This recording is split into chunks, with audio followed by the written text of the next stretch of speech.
여러분, 사람이 살면서 좋은 일이 있으면 기뻐하고 슬픈 일이 있으면 슬퍼하는 것이 인간의 본성이죠. 왜냐하면 인간은 감성이 있고 이성이 있고 그리고 양심이 있기 때문에 그렇습니다. 인간의 이 본성 중에 제일 중요한 게 뭐냐면 부끄러운 일을 만날 때에 부끄러움을 아는 본성이 인간의 본성입니다. 사람 누구나 부끄러운 일을 원하지 않지만 그런데 살면서 부끄러운 일을 만날 때가 많이 있습니다. 어느 분은 아내 때문에 고생 엄청 하는 분 이야기 들었어요. 왜? 이 아내가 화투를 좋아하는 거야. 껐듯하면 경찰서 붙여봐요. 그러면 남편이 가서 사정해가지고 빼내오는 거야. 이게 한두 번이 아니니까 이제 얼굴을 들 수 없을 정도라는 거야. 어느 분은 자녀 때문에 고생 많이 하는 분이 계세요. 자녀 때문에 경찰서로 한두 번 들락날락거리는 게 아니에요. 별것도 아닌데 경찰서에 가서 잘못했다고 또 데려오고, 이런 분들이 우리 주변에 너무나 많이 있죠. 그런데 이상하게도 부끄러운 일을 당하면서도 부끄러운 줄을 모르는 사람들이 있어요. 부끄러울 일을 모르고 살아가는 사람들을 갖다가 철면피 얼굴을 가졌다. 철면피는 뭡니까? 새로 만든 낫가죽을 가진 사람이다, 이렇게 말하죠. 철면피라고 하는 유래가 있는데 옛날 송나라의 출세를 위해서라면 수단과 방법을 안 가리는 원광원이라고 하는 사람이 있는데, 그는 자기보다 높은 사람의 앞에 간지러울 정도로 아양을 떠는 거예요. 어느 날 관리가 술에 취해 재직으로 그를 때렸는데 이 사람이 하는 말이 때리세요. 매는 맞으라고 있는 건데 때리세요, 때리세요 하면서 오히려 헤헤거리면서 정말 그 아양을 떠는 모습을 본 사람들이 하는 말이, 저 사람은 낫가죽이 철갑을 두른 것 같다라고 해서 생긴 말이 철면피라고 하는 말이라는 유래가 있습니다. 이 부끄러움을 모르는 사람은 인간이 아니죠. 짐승은 부끄러움을 모르기 때문에 아무 데서나 소변을 봅니다. 아무 데서나 짝짓기를 합니다. 그러나 인간은 부끄러움을 알기 때문에 아무 데서나 대소변을 볼 수가 없죠. 왜? 인간이기 때문에. 그래서 사람이 부끄러움을 알 때에 비로소 인간이 되었다라는 말을 한다는 거죠. 인간에게는 거룩한 수치감이 있어야 합니다. 군자의 덕 중에 수호지심이라고 하는 말이 있는데, 악을 부끄러워할 줄 아는 마음을 말하죠. 잘못된 일이 있을 때에 부끄러워한 마음이 있는 사람이 군자, 큰 사람이다, 이렇게 얘기하죠. 여러분, 돈이 많거나 학식이 많은 사람이 훌륭한 사람이 아닙니다. 잘못을 저질렀을 때에 부끄러워할 줄 아는 사람이 훌륭한 사람이에요. 잘못을 뉘우치고 용서를 구할 줄 아는 사람이죠. 미안합니다, 죄송합니다, 이런 말을 할 줄 아는 사람이 이게 진짜 큰 사람이고 대단한 사람이란 얘기죠. 더 나아가 자기의 잘못을 회개하고 돌이킬 줄 아는 사람이 진정한 용기 있는 사람입니다. 그런 사람은 정말 괜찮은 사람이고 하나님의 사랑과 복을 받을 만한 사람이죠. 문제는 무엇을 부끄러워하느냐가 중요하죠. 어떤 사람은 가난을 부끄러워하는 사람이 있는데 가난은 부끄러운 게 아닙니다. 게으른 것이 부끄러운 거죠. 빌 게이츠 말을 어제 제가 봤는데, 태어날 때 가난한 것은 부끄러운 것이 아니다. 그러나 죽을 때 가난한 것은 부끄러운 것이다. 빌 게이츠가 이런 말을 했어요. 왜? 인생을 게으르게 살았기 때문에. 그렇기 때문에 가난을 부끄러워하지 말고 내가 게으르게 사는 것을 부끄러워해야 됩니다. 부정한 방법으로 재물을 모으는 것도 부끄러운 방법이죠. 가진 것으로 약자들에게 갑질하는 것도 부끄러운 겁니다. 체구가 작고 용모가 못생겼다고 부끄러운 것도 아닙니다. 여러분, 체구가 저처럼 작은 것이 내 잘못입니까? 아니에요. 부모로부터 유전을 그렇게 받았기 때문에 내가 어떻게 할 수가 없어요. 이게 부끄러운 거 아니에요. 정말 부끄러운 것은 마음이 좁아 그런 것을 용납을 못하는 마음, 그래서 부모를 원망하는 마음, 왜 나는 해필이면 이런 가정에서 이렇게 태어났을까라고 자기 스스로를 학대하는 마음이 부끄러운 마음이에요. 여러분, 키는 클 수도 있고 작을 수도 있고 배울 수도 있고 못 배울 수도 있고 또 좋은 가정에 태어날 수도 있고 힘든 가정에 태어날 수도 있는 거죠. 그런데 그런 것 자체를 가지고 부끄러워하고 마음 아파하는 게 아니라 인생을 열심히 살지 아니하고 최선을 다하여 살지 않는 것이 부끄러운 마음이란 얘기죠. 그리고 정말 부끄러운 것은 죄가 가득한 것이 부끄러운 마음이에요. 어느 목사님이 독일에 가서 집회를 하는데 그 목사님을 이렇게 서빙하며 안내하는 차를 몰고 다니는 집사님이 있었어요. 근데 어느 날 집회가 끝나고 가는데 길 옆을 지나가는데 어느 그 집을 가리키면서 목사님, 나 저 집만 생각나면 보면 참 옛날 생각납니다. 근데 그날 제가 차를 잘못 몰아가지고 저 집의 대문을 부쉈는데 그날 글쎄 그날 주인이 없었던 거예요. 그래가지고 그냥 무사히 갔는데 나는 지날 때마다 저 집 볼 때마다 하나님 앞에 할렐루야 아멘 감사해요. 이게 목사님이 정신이 없는 거예요. 아니 남의 집 부셔놓고 몰래 도망간 놈이 뭐가 그래 할렐루야 아멘이야 도대체가 지금. 이런 신앙 양심을 갖고 살아간 사람들이 많아요. 자동차 남의 자동차 받아놓고 몰래 그냥 가다가 저기 뭐 이렇게 사진에 찍혀가지고 들켜가지고 나중에 붙잡혀온 사람들 여기 있죠. 그 양심이 썩은 사람이야. 일찍 자수해. 그런 것들이 부끄러운 거야. 신앙적으로 볼 적에 그게 얼마나 부끄러운 겁니까? 그래서 그 목사님이 단단하게 일러대. 집사님, 그게 할렐루야 아멘입니까?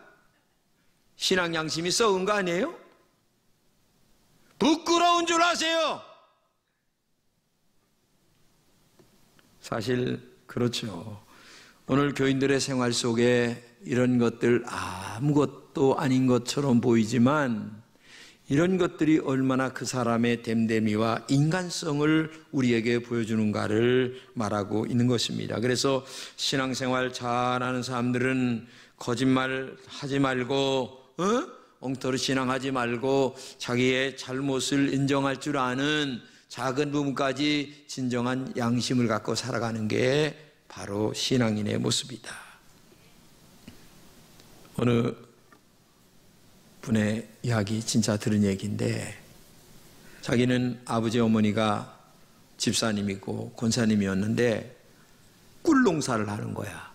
근데 항상 이런 노래를 부르는 거예요. 나이가 갈 길 나가도록 예수 인도하시니 그의 사랑 어찌 큰지 말로 할 수 없도다. 그런데 거기다가 설탕을 섞는 거야. 그래서 이 아들이 아니 도대체 아버지 어머니는 집사 권사라고 그러는데 나이 갈 길 나가도록 맨날 찬송하면서 거기다가 설탕 섞는 우리 아버지 어머니 같은 하나님은 나는 신앙생활 안 한다. 그래가지고 교회를 안 나가 지금도. 이게 죽을 일이죠. 여러분 이런 분이 이 중에 있을까? 이게 정말 아무것도 아닌 얘기 같지만 이게 오늘 우리들의 신앙의 모습이라는 사실을 우리가 알아야 돼요. 오늘 본문의 에스라 선지자가 회개하는 기도인데 이게 뭐냐면은 이스라엘 백성들이 바벨론의 포로로 종로로 하다가 포로로 잡혀가 해방을 맞이했는데 이 가나안 땅의 원주민들과 섞이지 말아라 이렇게 하나님이 말씀했는데도 불구하고 와서 보니까 이 가나안 원주민들과 너무 섞여 살아가는 거야. 근데 왜 섞이지 말라고 하냐면 가나안 원주민들은 우상을 숭배하는 족속이기 때문에 그들과 섞이다 보게 되면 그 우상을 배우게 된다 이거예요. 그렇기 때문에 도저히 섞이지 말아라 섞이지 말아라 이것이 신앙의 원칙인데도 불구하고 오늘 본문 2절에 같이 한번 읽겠습니다. 시작. 그들의 딸을 맞이하여 아내와 며느리로 삼아 거룩한 자손이 그 지방 사람들과 서로 섞이게 하는데 방백들과 그 고관들이 그 죄에 더욱 으뜸이 되었다 하는지라. 3절도 같이 읽겠습니다. 내가 이 일을 듣고 속옷과 겉옷을 찢고 머리털과 수염을 뜯으며 기가 막혀 앉았다. 지금 이스라엘 백성들이 가나안 원주민들과 교류를 하게 되는데 가나안 원주민의 딸들을 데려다가 며느리로 삼고 그 다음에 자기의 딸들을 가나안 원주민들의 며느리로 줬다는 거예요. 그러다 보니까 결국은 이방신들을 가져와 하나님과 겸하여 섬기는 이런 우스꽝스러운 일이 일어났기 때문에 오늘 에스라 선지자가 가슴에 땅을 치며 통곡하며 지금 울부짖고 있는 모습을 얘기하고 있다는 얘기죠. 본문은 부끄러운 일을 두 가지로 크게 말하고 있는데 첫째는 가나안 원주민들의 아들과 딸을 아내와 며느리로 삼았다는 거죠. 혼혈이 되었다는 얘기입니다. 가나안의 사람들과 섞이지 말라고 하는 것은 다른 것이 아니라 그들이 가지고 있었던 우상 문제 때문에 그렇습니다. 그들은 수많은 우상들을 가지고 있었어요. 바알이나 아세라 같은 신들을 섬기고 있었어요. 그들이 이스라엘과 결혼할 때에 그들의 신들을 가지고 옵니다. 결국은 하나님을 버리고 나중에 우상을 섬기게 되는 거예요. 이것을 미리 방지하기 위하여 그들과 혼인하지 말아라. 이것을 강조 또 하는 건데도 불구하고 이 이스라엘 백성들은 하나님 말씀을 순종하지 아니하고 그 가나안 원주민들과 혼인을 맺음으로 말미암아 하나님이 계신지 이방이 신인지를 분간 못할 정도로 이렇게 섞이게 됐다는 얘기죠. 성경에 보게 되면 이스라엘의 아방이라고 있잖아요. 이 아방이 결혼을 하게 되는데 시돈의 왕 엘바알의 딸 이세벨과 결혼을 하게 됩니다. 근데 이세벨이 결혼할 때 가지고 온 우상들이 많은데 이 우상들을 가지고 와서 이스라엘에게 퍼뜨리는 거예요. 하나님이 얼마나 진노를 많이 하고 선지자를 통하여 얘기했는데도 불구하고 이게 안 없어지는 거예요. 그래서 나중에 사실은 이 이세벨을 하나님이 죽이시는데 그냥 죽이지 않아요. 개의 밥이 되게 만들고 비참한 최후를 맞이하게 만들죠. 여러분, 하나님이 제일 싫어하는 게 뭔 줄 아시죠? 나 외에 다른 신을 두지 말라. 이것이 10계명의 제1계명입니다. 그러면 나 외에 다른 신을 두지 말아야 되는 거예요. 하나님 외에 다른 신을 만들지 말라는 거죠. 요즘에는 돈이 우상이 된 사람 많습니다. 명예가 우상이 된 사람 많아요. 심지어는 내 자식이 우상이 된 사람이 많아요. 여러분, 하나님 안에서 가정을 잘 섬기고 그 다음에 가정 안에서 하나님을 함께 제일로 섬기는 것이 중요한데도 불구하고 하나님은 2등 3등으로 빠지고 돈이나 명예나 자식이 우상이 되어서 하나님은 우리 집 문제 치닥거리 해주시는 분으로만 생각한다면 문제가 심각한 거예요.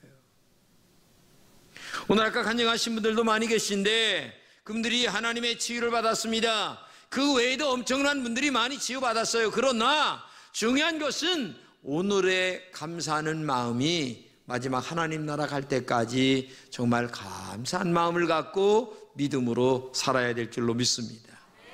그것이 진정한 신앙이고 진정한 아름다움이에요. 그래서 성경은 말씀하십니다. 다 같이 아버지나 어머니를 나보다 더 사랑하는 자는 내게 합당치 아니하고 아들이나 딸을 나보다 더 사랑하는 자도 내게 합당치 아니하다. 이 말을 보게 되면 굉장히 어폐가 있는 말씀처럼 들려요. 그러면 부모님을 잘 섬기지 말라, 그게 아니죠. 성경에는 네 부모를 공경하라, 그리하면 내가 땅에서 잘되고 장수하고 복을 받을 것이다 얘기했어요. 이 말은 다른 게 아니라 주 안에서 하나님을 잘 섬기면서 부모님을 공경하되 하나님이 1등이어야 된다는 것을 얘기하는 거예요. 하나님이 내 신앙의 1번으로 그 하나님을 섬기면서 우리의 낳은 자식이나 부모님을 정말 잘 사랑하고 아끼라고 하는 그런 문제가 되는데, 신정 우리의 신앙은 뭐냐? 돈보다 하나님은 2, 3등으로 빠져 있고 명예보다 하나님은 2, 3등으로 늘 빠져 있어서 내가 주인 되고 하나님은 머슴꾼처럼 되는 경우가 있기 때문에 그걸 얘기하는 거예요. 여러분, 1938년 9월입니다. 대한예수장로회 총회를 열고 신사참배 문제를 토의한 끝에 그 당시 박응률 목사님의 찬성 발언에 사회를 보던 총회장 홍택기라고 하는 이 목사님이 신사참배 가결을 하게 되는데, 이게 한국교회의 가장 역사적 오점으로 지금도 남고 있습니다. 예? 오점으로. 근데 그 무렵에 김익두 목사는 서울에서 부흥회를 인도하고 있었어요. 근데 종로경찰서 형사가 목사님을 찾아와서 목사님은 올 것이 왔구나 생각을 했어요. 예? 상부 지시가 있어서 왔습니다. 신사참배 때문에 왔는데 같이 가야 되겠습니다. 그래서 이제 같이 갔는데 목사님은 가면서 마음에 결심을 했어요. 내가 순교를 할지언정 내가 안 하겠다. 그래서 신사 앞에 가가지고 고개를 숙이지 아니하고 마지막까지 그 신앙의 절개를 지켰다고 하는 것이 역사에 기록되어 있습니다. 여러분, 우상을 숭배하는 것은 하나님이 가장 싫어하는 것입니다. 그래서 섞이지 말라라는 얘기를 계속 강조하는 거예요. 세상과 섞이지 아니하고, 여러분 부탁합니다. 마지막까지 믿음으로 승리하는 여러분 되시기를 주님의 이름으로 축복합니다. 두 번째는 방백들과 고관들이 죄를 짓는데 먼저 으뜸이 되었다고 얘기합니다. 같이 읽겠습니다. 그들의 딸을 맞이하여 아내와 며느리로 삼아 거룩한 자손이 그 지방 사람들과 서로 섞이게 하는데, 방백들과 고관들이 이 죄에 더욱 으뜸이 되었다 하는지라. 뭐예요? 방백은 누구예요? 고관들은 뭐예요? 지도자급에 있는 사람들이 이런 말이에요. 응? 요즘에 고관들이, 방백들이 먼저 그 일에 앞장섰다는 데 대해 에스라가 놀라는 거예요. 그들이 죄를 짓고 악한 일을 하는데 먼저 그렇게 하는데도 부끄러움을 모르는 거야. 요즘 말로 얘기하면 교회, 목사, 장로, 집사, 권사들이 하나님 앞에 죄를 지면서도 이걸 당연히 여기고 부끄러운 줄을 모르고 미안한 마음도 없어. 이렇게 신앙생활 해가지고 되겠냐고 말이에요. 여러분, 교회가 바르게 서기 위해서는 먼저 지도자급들이 앞에서 바르게 서야 되고, 나라가 잘 되기 위해서는 지도자들이 먼저 바르게 서야 되는 거예요. 에스라는 너무나 부끄러워서 다음과 같은 행동을 하는데, 첫째는 뭐냐? 여호와 하나님을 향하여 손을 들었습니다. 항복합니다. 하나님 죄송합니다. 내가 회개합니다 하는 마음으로 하나님 앞에 손을 들고 눈물 흘리면서 통에 자복하는 이 에스라의 손든 모습을 볼 수가 있죠. 두 번째는 너무나 부끄러워서 낯을 들 수 없다고 얘기합니다. 에스라는 죄를 죄로 알았습니다. 그래서 얼굴을 들 수 없을 정도였어요. 오늘날 많은 사람들이 죄를 죄로 알지 못하고 사는 사람들이 있어요. 오히려 또 친구들끼리 얘기할 때 죄 진 것을 자랑 삼아 얘기해. 죄 못 진 사람은 부끄러워서 얼굴을 못 들고 다닐 정도가 되는 그런 분위기가 됐어요. 여러분, 세상이 거꾸로 가고 있어요 지금. 세 번째는 우리의 죄악이 너무나 많아 정수리에 넘쳤다. 정수리가 어딥니까? 여기 머리죠. 정수리까지 올라갔다. 최고로 올라갔다. 그 다음에는 더합니다. 우리의 허물이 너무나 커서 하늘에까지 미쳤다. 이제는 정수리를 넘어 하늘에까지 올라가서 이제는 죄가 관영하여 하나님의 진노를 면할 수가 없을 정도로 됐다는 거예요. 지금 요즘 사회가 그래요. 여러분이 동성애라고 하는 문제가 얼마나 심각하게 지금 문제가 일어나는가 여러분 아시잖아요? 아니, 세상에 이 동성애가 얼마나 지저분하고 인간이 할 짓이 아닌 짓인데도 불구하고 이런 것들을 동조하고 지금 앞장서 얘기하는 그런 무리들이 있어요. 예? 이거는 인간이 할 짓이 못 되는 거예요. 다섯째는 역사적으로 이 사건을 보고 있어요. 조상 때부터 오늘까지 죄가 너무 심했다 얘기합니다. 그래서 왕들과 제장들이 다른 여러 왕들에게 넘어갔다, 사로잡혀갔다, 죽기도 했다. 에? 그런데 오늘 또 그런 일이 일어났는데 이게 가만히 있으면 되겠느냐 하면서 에스라는 지금 탄식하고 있는 탄식하고. 탄식하는 거예요. 사실 이스라엘 백성들이 이렇게 살아서는 안 된다는 예언을 많이 했습니다. 선지자들이 너희들 이렇게 살면 안 돼, 하나님 앞에 혼나, 망해, 이런 얘기를 많이 했어요. 그런데도 듣질 않는 거예요. 그래서 결국 북쪽 이스라엘은 주전 722년경에 아수르에게 나라가 망합니다. 남쪽 유다는 587년도에 바벨론에게 멸망합니다. 이것은 역사적 사실입니다. 이런 결과를 알았기 때문에 에스라 선지자는 눈물을 흘리면서 우리가 죄악에 섞이면 안 된다, 죄를 지면 안 된다, 이거를 눈물을 흘리면서 지금 얘기하고 있는 거고, 하나님의 말씀에 그렇게 순종하지 않았던 이스라엘 백성들은 2000년 동안 나라를 잃어버리고 방황했던 역사가 우리가 역사를 통하여 알고 있어요. 그렇기 때문에 선지자를 통하여 경고할 때에 회개해야 됩니다. 이 경고를 외면하면 회개할 시간이 없어요. 양심이 여러분들 마음속에 이러면 안 되는데 라고 하는 음성이 들려올 때에 빨리 돌아서야 됩니다. 주님은 말씀하십니다. 회개하라, 천국이 가까이 왔다. 지금도 외치고 있잖아요. 이스라엘이 범죄할 때에 하나님이 하신 말씀이 있어요.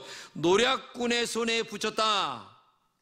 이 노략군이라고 하는 말을 우리말로 번역하면 망하게 하는 사람의 손에 붙였다, 이렇게 얘기하는 거예요. 끝까지 회개하지 아니하면 노략군의 손에 하나님이 깨진 그릇처럼 붙이십니다. 이게 두려운 말씀이에요. 그래서 우리의 우상숭배는 우리의 신앙의 암과 같은 치명적인 존재입니다. 이스라엘 백성들은 하나님으로부터 선택받은 백성인데 이 선택의 구원의 역사를 외면하고 우상 숭배를 금해야 되는데도 불구하고 우상에 빠지면 이게 하나님이 노략군의 손에 붙인다는 거죠. 우상 숭배는 하나님의 계명을 어기는 일이고 우상 숭배는 유일성을 거절하는 범죄입니다. 신앙에는 중간지대가 없어요. 이것도 좋고 저것도 좋은 게 아니에요. 생각해 보세요. 중간지대에 서가지고 양다리 삼다리 걸치고 되겠냐 말이에요. 하나님은 둘 중에 하나예요. 하나님이냐 세상이냐. 그렇기 때문에 하나님을 바르게 섬기고 믿음으로 살려고 하는 그런 결단이 여러분들에게 있기를 주님의 이름으로 축복합니다. 우상이라고 하는 것은 정말 성경 10편 115편에 보게 되면 이렇게 말하고 있어요. 눈이 있어도 보지 못하고, 귀가 있어도 듣지 못하고, 입이 있어도 말하지 못하고, 손이 있어도 만지지 못하고, 발이 있어도 걷지 못하는 그것을 만드는 자와 그것을 의지하는 자가 똑같다. 근데 인간은 하나님은 안 보이시니까 우선 먼저 눈에 보이는 어떤 것들을 의지하고 싶은 것이 인간의 마음이거든요.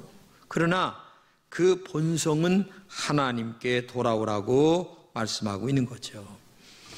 여러분, 이런 시가 떠오르잖아요. 죽는 날까지 하늘을 우러러 한 점 부끄러움 없기를 고백하던 윤동주 시인처럼 정말 하나님이 부르시는 날까지 우리의 신앙 양심에 부끄러움이 없이 정직하고 바르게 하나님만을 섬기는 그런 신앙의 영적 자세가 여러분들에게 있기를 바랍니다. 불나방처럼 불 옆을 나도 모르게 가서 슬금슬금 바라보다가 나도 모르게 날개가 확 타버려서 죽어버리는 수가 있다는 것을 기억하고, 아예 우상의 근처에는, 아예 불신앙의 근처에는, 그래서 구약에는 밭에 농사를 지을 때도 여러 가지 섞어서 짓지 말라고 그랬어요. 왜?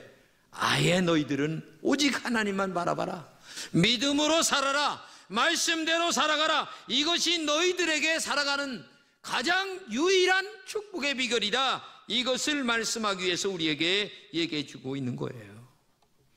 우리 한번 힘들어도 말씀대로 사시기를 바랍니다. 정직하고 바른 믿음으로 달려가시기를 바랍니다. 그것이 우리가 복을 받을 지름길이에요. 그것이 우리가 축복받는 지름길이에요. 올 한 해에도 부끄러움을 부끄러움으로 아는 사람, 부끄러움이 있을 때에 하나님 앞에 나와 죄송합니다, 진심으로 회개하고 양심의 음성을 들으면서 살아가는 그러한 진실하고 정직하고 올바른 우리 금천의 공동체가 되기를 주님의 이름으로 축복합니다.